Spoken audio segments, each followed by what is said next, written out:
और आज तो मैंने अपनी फेवरेट डिश भी बनाई हुई है। खा लूंगा। आप तो खा ही लेंगे। क्या ये सोचा है कि आपके बेटे ने खाना खाया है कि नहीं? तुम्हारा मैं ये रूप समझ नहीं पाया। एक तरफ तुम कहती हो कि ज़रियाब को यहां ले आओ और तुमसे कोई तवक्को ना रखो, तुम रहोगी सौतेली मां, और दूसरी तरफ तुम उसके लिए फिक्रमंद हो, तो क्या समझूं मैं? अब सोचने समझने का कोई फायदा नहीं।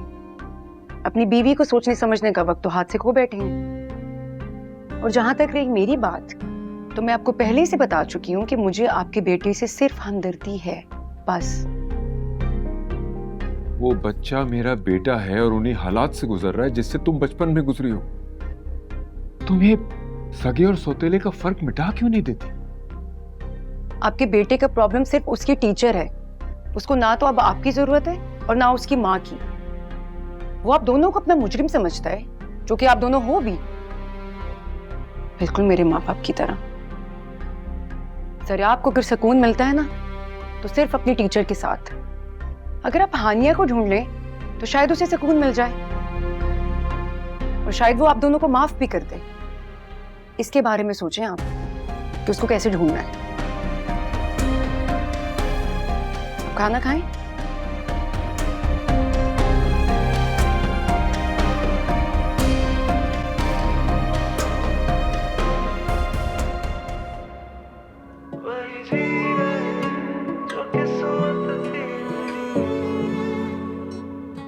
है टूटे मेरे सब सपने, है रूठे मेरे सब अपने, दिल बेचारा आप ही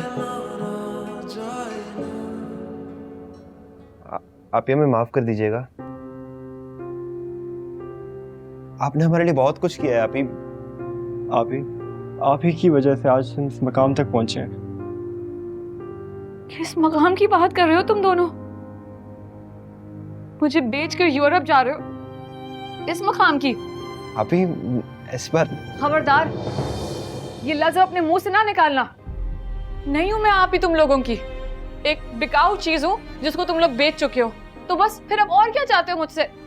आप ही ऐसी बात नहीं है, आप गलत समझ रही हैं। वो तो ज़ीरक साहब की मेहरबानी है, खुदा तरसी है उनकी, वरना। खुदा तरसी नहीं है, ये खुद गर्जी है। तुम लालचियों के हाथों मुझे बेच दिया है और तुम लोगों ने मुझसे ये बात छुपाई।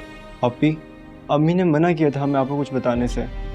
इसीलिए ना, क्योंकि उनको खौफ था कि उनका प्लान खराब हो जाएगा। तो बस अब जब बेच दिया तो मुझसे अब और क्या चाहते हो? जाओ जाओ यूरोप जाओ, यूरोप की रंगीनें तुम लोगों का इंतजार कर रही हैं। जाओ यहाँ से। एक मौका दे दे, माफ कर दे। आप ही एक बार मेरी बात सुन ले सिर्फ। नहीं, जाओ यहाँ से, जाओ। ये एक बार जाओ।